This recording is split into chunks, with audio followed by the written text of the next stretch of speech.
पाकिस्तान की फजाओं का दिफा नाकाबिल तस्खीर, जदीद आलात और हथियारों से लैस फाइटर एयरक्राफ्ट J-10C की एयरफोर्स में शमूलियत। J-10C स्ट्रेटेजिक जौहरी हथियार ले जाने और फजा से जमीन और समंदर में टारगेट करने की सलाहियत रखता है। ये तैयारा भारत के फ्रांसीसी साख्ता राफेल के मुकाबले में अपग्रेडेड टेक्नोलॉजी से लैस है। तैयारों की फजाइया के बेड़े में शमूलियत की तकरीब में वजीर आजम की शिरकत, गार्ड ऑफ ऑनर दिया गया।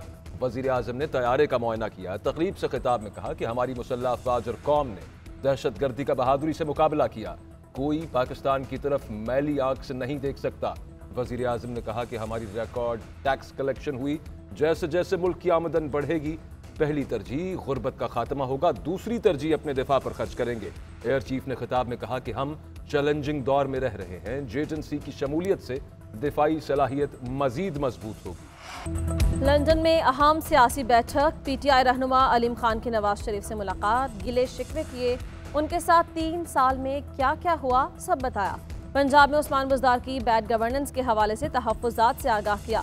3 घंटे तवील मुलाकात बुध के रोज़ हुई। लंबी मुलाकात में 2 बार चाय का दौर भी चला। मुलाकात नमाज मगरिब के बाद ख़त्म हुई। इसाक़ डार और नवाज शरीफ के बेटे भी मीटिंग में शरीक थे। जहांगीर तरीन ने शिरकत नहीं की। मुलाकात का एहतमाम मुश्तरका दोस्तों ने किया।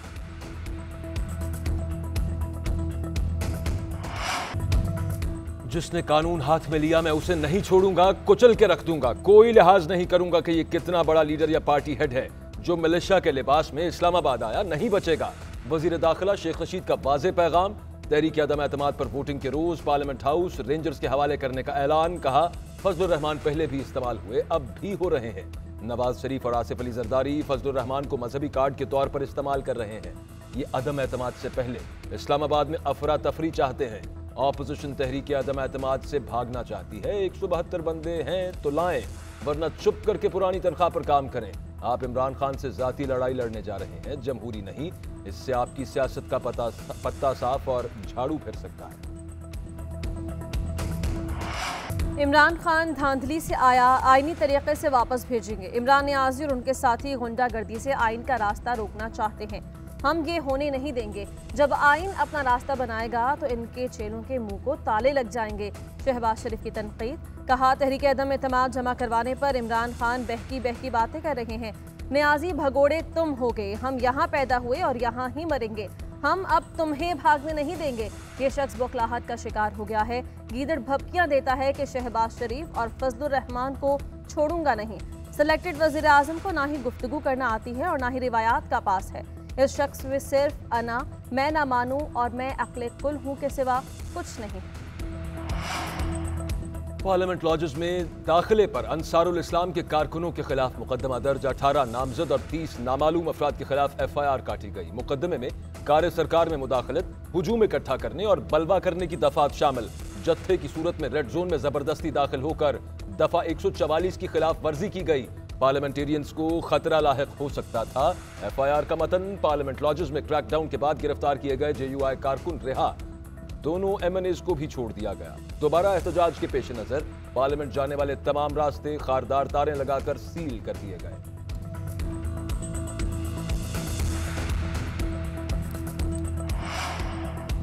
वज़ीर इत्तलात फवाद चौधरी कहते हैं कि जमीयत के गुंडों ने कान पकड़कर मुआफ़ी मांगी और निकल गए। इस वाक़े से जाली दानिश्वर एक बार फिर जाहिर हो गए, जो बुग़्ज़े इमरान में जत्थों की हिमायत से भी बाज नहीं आए। मुआविन खुसूसी शहबाज गिल ने कहा फजलुर रहमान रात भर इधर उधर फ़ोन घुमाते रहे और माफिया मांगते रहे कि मेरे बंदे छुड़वा दे, मेरी कुछ इज्जत रह जाएगी। फिर अपने बंदों से मुआफ़ी मंगवाई। एक ही रात में सारा बुखार उतर गया। उसूलन इन्हें छोड़ना नहीं चाहिए था, लेकिन हम इन्हें इस बहाने सियासी मैदान से भागने नहीं देना चाहते।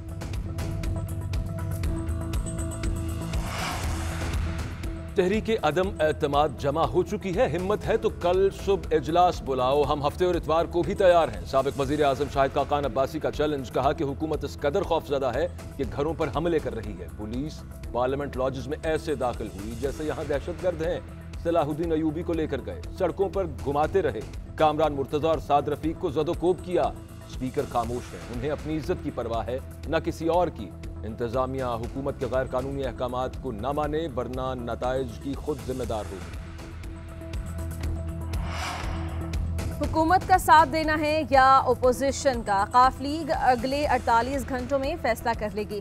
पार्टी के अंदर दबाव बढ़ रहा है। वुज़रा कमेटी ने बताया कि वज़ीर आज़म उस्मान बुज़दार को बदलने पर राजी हो गए हैं।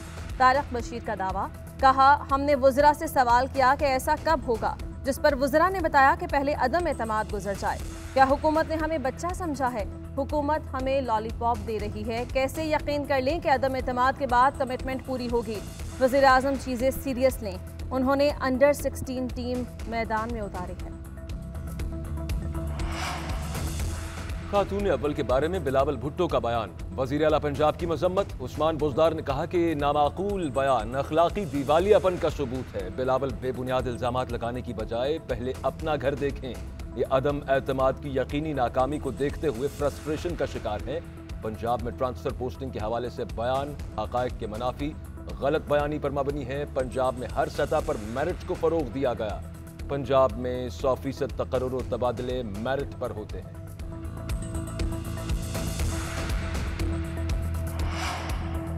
अरकान पार्लियामेंट को इलेक्शन मुहिम में हिस्सा लेने की इजाज़त मिल गई। ऑर्डिनेंस के इजरा के बाद ज़ाबिता अखलाक में तब्दीली। इलेक्शन कमीशन के मुताबिक ज़ाबिता अखलाक में तब्दीली तमाम सियासी जमातों की मुशावरत से की गई है। दीगर पब्लिक ऑफिस होल्डर्स पर इंतखाबी मुहिम में हिस्सा लेने की पाबंदी होगी। अटॉर्नी जनरल की इलेक्शन कमीशन के फैसले पर तनकीद। कहा, इलेक्शन कमीशन के पास ऐसा कोई इख्तियार नहीं कि वो ऑर्डिनेंस का असर ज़ीरो कर सके। उधर इलेक्शन कमीशन ने वज़ीर आज़म इमरान खान को लोअर दीन में जलसा करने से रोक दिया। वज़ीर आज़म आज खैबर पख्तूनख्वा बल्दियाती इंतखाबात के दूसरे मरहले में लोअर दीन में जलसा कर रहे हैं।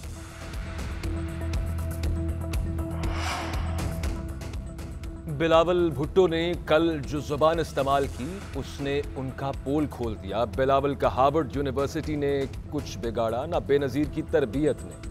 बेटे तो माओ पर जान कुर्बान कर देते हैं। बिलावल साहब अपनी वालिदा की बेइज्जती करने वालों से बगलगीर हो गए। शेबली फराज बरहम मौलाना को भी खरी खरी सुना दी। कहा कि मौलाना ने घटिया ज़ुबान इस्तेमाल की। ऐसी ज़ुबान आलम दीन को ज़ेब नहीं देती। भारत की जानिब से एक बार फिर फ़ज़ाई हुदूद की खिलाफ वर्जी। 9 मार्च को भारतीय हुदूद से मशकूक चीज़ की एंट्री हुई। पाकिस्तान एयरफोर्स ने इसकी मुकम्मल मॉनिटरिंग की। DGISPR के मुताबिक ये एक सुपरसोनिक प्रोजेक्टाइल था जो मुमकिन तौर पर मिसाइल था और गैर मुसल्लह था। मेजर जनरल बाबर इफ्तिखार ने बताया कि जब हमने इसे नोटिस किया ये भारत में 100 किलोमीटर अंदर था। भारतीय प्रोजेक्टाइल जहां गिरा है वहां हमारी कोई हसास तनसीबात नहीं। ये प्रोजेक्टाइल क्या है, भारत ने इसकी वजाहत करनी है। उधर भारतीय नाज़िमुल उमूर की दफ्तर खारिजा तलबी एहतजाज रिकॉर्ड करवाया। तर्जुमान दफ्तर खारिजा ने कहा कि पाकिस्तान इस वाक़े की मुकम्मल और शफाफ तहकीकात का मुतालबा करता है। तहकीकात के नताइज पाकिस्तान के साथ शेयर किए जाएं। भारत ने खतरनाक खेल खेला है जिस पर खामोश नहीं रहा जा सकता। अभी चाय ठंडी नहीं हुई और भारत को और तलब हो रही है। वज़ीर ख़ारिजा शाह महमूद कुरैशी की GNN से गुफ्तगू। कहा कि फ्लाइंग ऑब्जेक्ट आना कवानीन की खिलाफ वर्जी है। इस मामले पर भारत से वजाहत तलब की है। वाक़े के असल मुहर्रिकात पर गौर कर रहे हैं। आलमी बरादरी भी नोटिस ले। बिलावल भुट्टो कहते हैं कि पाकिस्तान की फ़ज़ाई हुदूद की खिलाफ वर्जी नाकाबिल बर्दाश्त है। भारत की जानिब से एकतरफा जारहियत का मुंह तोड़ जवाब दे सकते हैं।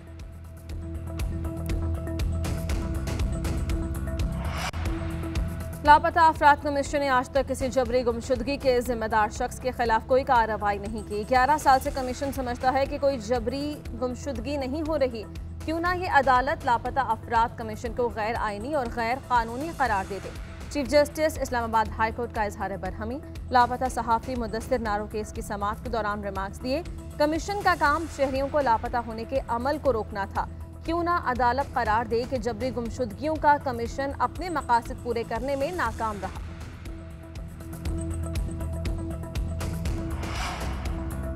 सहाफ़ी मोहसिन बेग के खिलाफ कराची FIA में दर्ज केस खत्म करने की दरखास्त पर समाअत जस्टिस इकबाल कलोड़ो ने रिमार्क्स दिए कि अगर कोई बदनीयती साबित हुई तो हम इस केस में मुल्क भर में मिसाल बनाएंगे। और सिंध हाई कोर्ट ने FIA से इस्तफसार किया कि कब तक तहकीकात मुकम्मल हो जाएंगी। रिमार्क्स दिए कि मोहसिन बेग ने क्या बात की थी उसका कोई रिकॉर्ड मौजूद नहीं।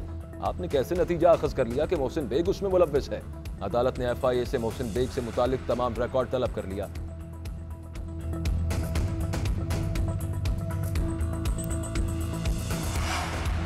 हुकूमत ने बिजली महंगी ना करने के फैसले पर यू टर्न लिया। अब पेट्रोल की कीमतों पर भी यू टर्न लिया जाएगा। तबाही सरकार ने आवाम से किया गया एक भी वादा पूरा नहीं किया। तमाम रिलीफ पैकेज झूठ पर मबनी है। पीपल्स पार्टी रहनुमा शरी रहमान बरस पड़ी। कहा, इस हुकूमत में रिलीफ सिर्फ अमीरों को मिला है, अवाम को मायूसी के अलावा कुछ नहीं मिला। हमाद अजहर की बिजली महंगी होने की तरदीद। कहा, बिजली महंगी नहीं हुई, आलमी मंडी में कोयले, LNG और तेल की कीमतों में इजाफे की वजह से हर माह नई फ्यूल कॉस्ट एडजस्टमेंट बिल में लगती है और पिछले माह की खारिज हो जाती है।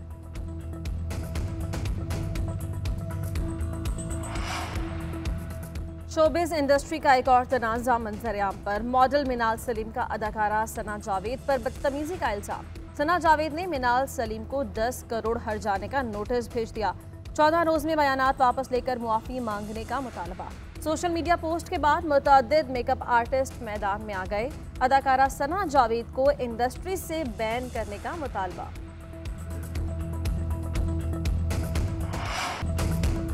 Sheikhupura motorway police training college में स्पोर्ट्स फेस्टिवल। रंगारंग इख्तितामी तकरीब में रिवायती रक्स ने इवेंट को 4 चांद लगा दिए। मुकाबलों में हिस्सा लेने वाले खिलाड़ियों ने फेस्टिवल को तफरीह का बेहतरीन जरिया करार दिया।